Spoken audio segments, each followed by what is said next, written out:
Anche per quanto riguarda gli uccelli, nell'ambito del territorio della Val Rosandra siamo di fronte ad una situazione del tutto particolare. Forse l'ambiente carsico in assoluto con la maggior presenza dal punto di vista numerico delle specie ornitiche. Vuoi perché in ambiente carsico non abbiamo delle situazioni di questo genere con una forra attraversata da un torrente in superficie, vuoi perché il resto del Carso risulta tutto sommato abbastanza omogeneo.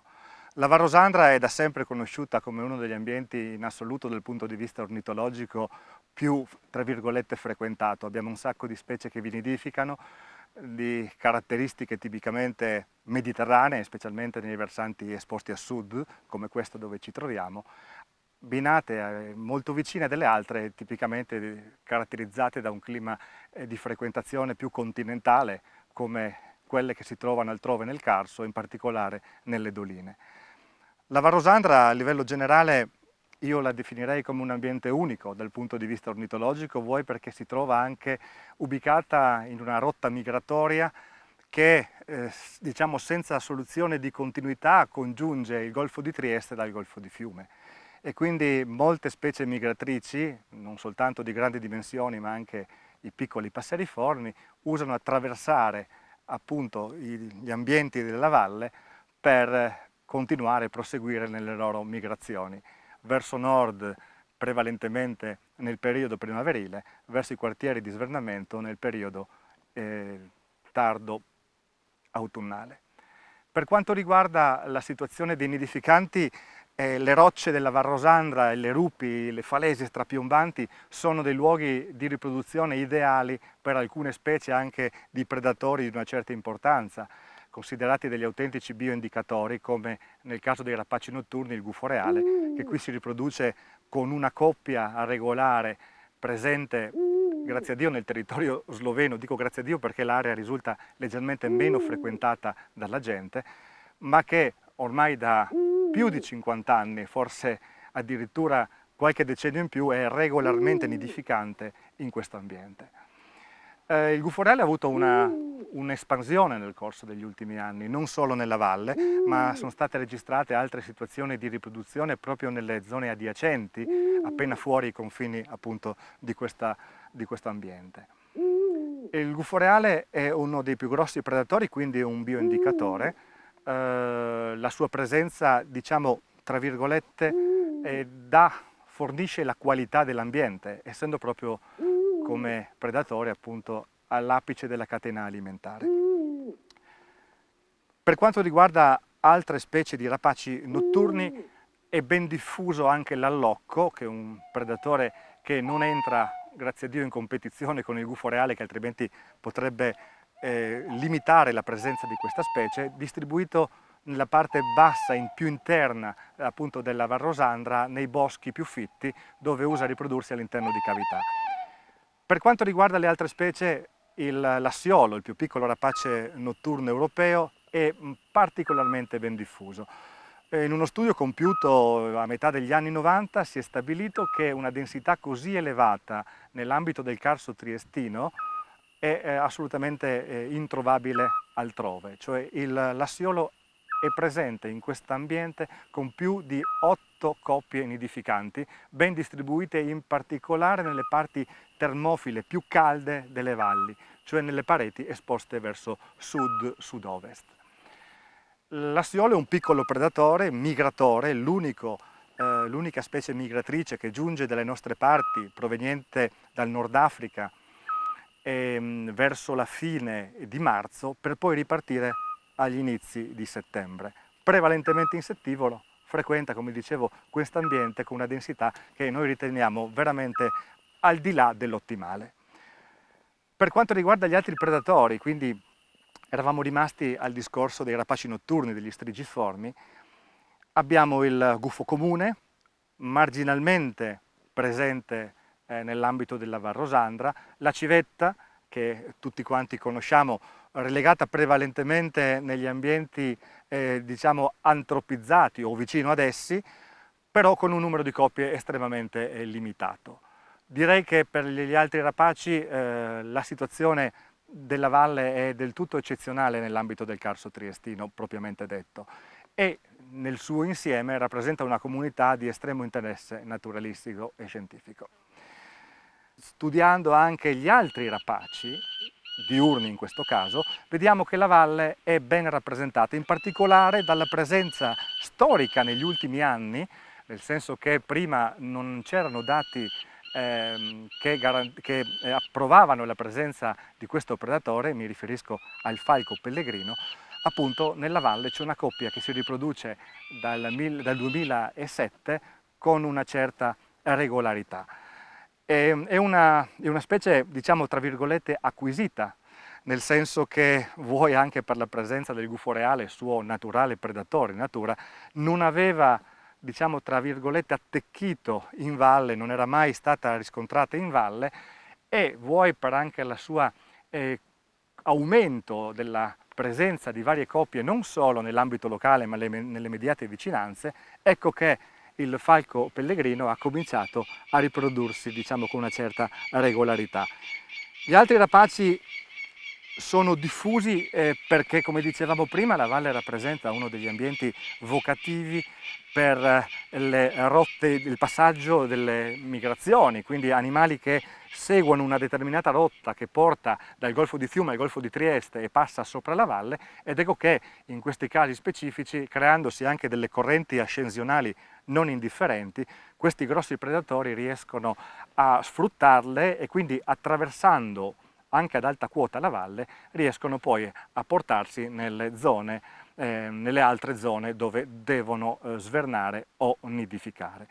Mi riferisco alla gran parte dei rapaci diurni, in particolare i grifoni che nidificano nella Dalmazia settentrionale. I grifoni sono dei grossi avvoltoi localizzati in Europa in determinate aree della Spagna, appunto della Dalmazia e della Grecia. Diciamo, questi grossi avvoltoi da molti decenni ormai tendono ad attraversare la Varrosandra proprio per portarsi dai quartieri di nidificazione del Quarnaro, appunto, alle aree di estivazione ubicate nelle Alpi orientali. Il grifone quindi si può osservare, ed è stato osservato anche posato sulle rupi della valle, in particolare alle mie spalle vediamo la Grande, e la cosiddetta Grande, la parete più importante, più imponente di questa appunto valle carsica, dove i grifoni in varie occasioni, questi grossi avvoltoi, sono stati visti posati a riposo, magari passando anche la notte prima di recarsi nelle Alpi orientali. Ma oltre ai grifoni abbiamo altre specie di rapaci che nidificano non propriamente nelle zone all'interno della Varrosandra, ma nelle immediate vicinanze. Mi riferisco per esempio a due rapaci importanti come la Poiana o la Store, che frequentano le aree boscate più fitte, in particolare di pino nero, e trovano appunto in questi ambienti luoghi per svolgere le attività predatorie, quindi la caccia, e anche, come dicevo, nelle aree a pino nero per trovare i siti idonei per la costruzione del loro nido.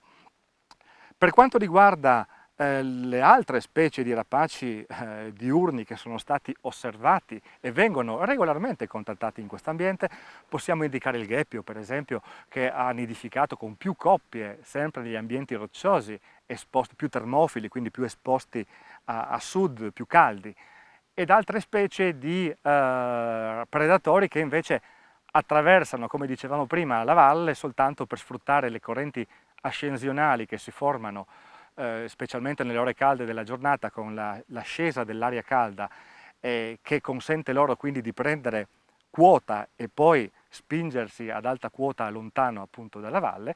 Ecco, dicevamo, queste situazioni del tutto particolari si possono generalmente riscontrare nei periodi migratori. Ma la valle non è soltanto che rapaci notturni o rapaci diurni, forse i più studiati, quelli più in assoluto visibili. C'è una popolazione ornitica di particolare interesse che in assoluto, dal punto di vista numerico, supera talvolta il totale delle specie presenti altrove sul Carso triestino. Le zone sono, come dicevamo prima, diversificate, una parte esposta a sud, quindi con caratteristiche tipicamente mediterranee, un'altra con esposizioni diverse, più fresca, che ospita specie di tipo continentale o subcontinentale addirittura. Per quanto riguarda i versanti dove ci troviamo in questo momento, quindi il versante più caldo della valle, abbiamo alcune specie anche di piccoli uccelli, per lo più passeriformi, di estremo interesse naturalistico e che soltanto in queste zone del Carso Triestino trovano i siti adatti per riprodursi e nidificare. In particolare le piccole silvie. Silvie vengono chiamati gli uccelli cantori, quelli che generalmente ai più non vengono visti perché poco osservabili, stanno sempre all'interno della vegetazione, si riconoscono bene per il canto. Per il canto ciascuna delle specie diverso, per ciascuna delle specie diverso, e che effettivamente è l'unico modo per riuscire a capire se questa specie è presente o meno in una determinata area. Tra queste ricordiamo l'occhio cotto, è un nome abbastanza buffo, vuoi per la colorazione così rossa dell'anello perioftalmico intorno all'occhio che caratterizza la specie, e la sterpazzolina, un'altra specie tipicamente mediterranea, legata agli ambienti caldi e secchi mediterranei. Ebbene, queste due specie trovano proprio nei versanti esposti a sud uno dei pochi siti a livello locale, mi riferisco al Carso Triestino, idoneo per la nidificazione e quindi per portare a termine appunto la riproduzione. Ma non solo, il passero solitario. Il passero solitario è praticamente un merlo di una colorazione azzurro cangiante, è parzialmente sedentario, tipico degli ambienti rupestri, lo troviamo altrove lungo la costiera triestina per esempio, ma qui trova, con almeno 4-5 coppie che regolarmente si riproducono, uno degli ambienti in assoluto più vocati per appunto portare, come dicevamo prima, a termine la riproduzione.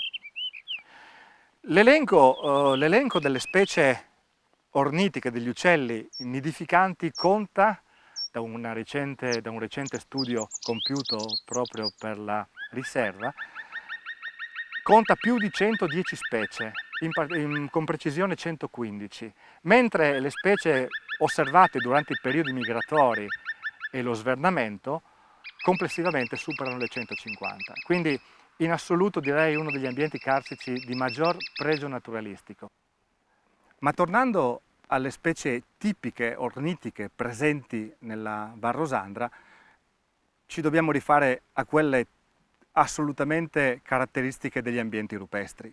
La valle è un insieme di sbalzi rocciosi che ospitano delle specie caratteristiche tipiche e che soltanto qui si trovano. Di recente c'è l'acquisizione anche del merlo acquaiolo, una specie di passeriforme tipico dei corsi d'acqua, mai trovato nidificante in valle prima di 4 anni fa, quando una coppia ha deciso di instaurarsi in questo ambiente, proprio in fondo lungo il torrente, per costruire poi il suo nido e nelle annate successive portare a termine la riproduzione. Gli ambienti rupestri, come dicevamo, sono caratteristici per altre specie legate a questo tipo di ambiente. Mi riferisco in particolare alla coturnice, una specie considerata estinta già dall'inizio degli anni 70, un po' perseguitata anche dall'ambiente venatorio, dai prelievi troppo frequenti, ma non soltanto, anche il disturbo all'interno antropico, all'interno della valle, ha creato una riduzione di questo galliforme che ormai si trova soltanto saltuariamente con dei soggetti che provengono dalla vicina Slovenia. Gli ambienti rupestri però hanno ospitato nel corso degli anni anche altre specie ed in particolare voglio ricordare la rondine rossiccia. La rondine rossiccia è una specie estremamente localizzata nel nostro paese, in Italia, in determinate aree rupestri, e trova come limite settentrionale di nidificazione proprio le nostre latitudini. Ebbene, all'inizio degli anni 90 una coppia in 2 annate consecutive ha deciso di riprodursi all'interno della valle costruendo sotto una volta rocciosa il caratteristico nido di fango con una entrata sviluppata a mo' di tubo. Da allora, ahimè, si trova soltanto questo piccolo passeriforme, questo irundinide si trova soltanto nel periodo migratorio con osservazioni sporadiche di qualche soggetto di passo, ma in realtà ormai ha abbandonato, diciamo, e speriamo momentaneamente, l'ambiente rupestre della valle. La Varrosandra però non è soltanto rondine rossiccia, ci sono altre specie tipiche degli ambienti rupestri. Per esempio lo zigolo muciatto, uno zigolo di piccole dimensioni che è ben diffuso nell'ambito appunto degli ambienti rupestri. Ma anche altre specie frequentano nelle immediate vicinanze, nel periodo migratorio specialmente o negli eratismi, animali anche di grosse dimensioni come l'aquila per esempio, che tendono a frequentare o a perlustrare le aree adiacenti come il Monte Stena per venire a caccia, per cercare le loro prede, che sono rappresentate prevalentemente da lagomorfi, cioè lepri o piccoli mammiferi a livello generale. Infine una specie che voglio senz'altro ricordare è il corvo imperiale. È una specie che è senz'altro in aumento nell'ambito di tutto il Carso triestino, ma che in Varrosandra trova uno dei siti idonei per portare a termine la riproduzione.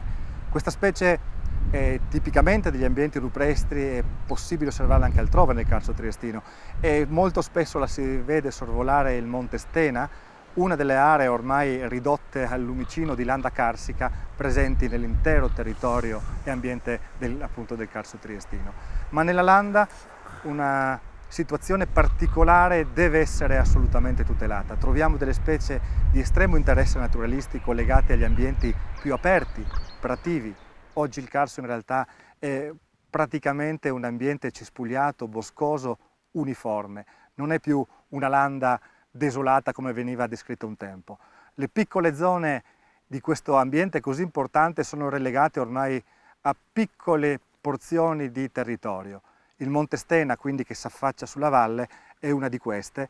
Vi nidificano alcune specie di estremo interesse naturalistico come la lodola per esempio, la totavilla, lo zigolo giallo, l'ormai rarissimo ortolano, un altro zigolo, che ormai si vedono contrarre i loro territori di nidificazione proprio per l'avanzata continua della boscaglia e del bosco successivamente. Quindi quando si parla di Varrosandra bisogna anche includere gli ambienti adiacenti ad essa, di estremo interesse naturalistico, che devono e dovranno in futuro essere tutelati per garantire a queste specie ornitiche la sopravvivenza.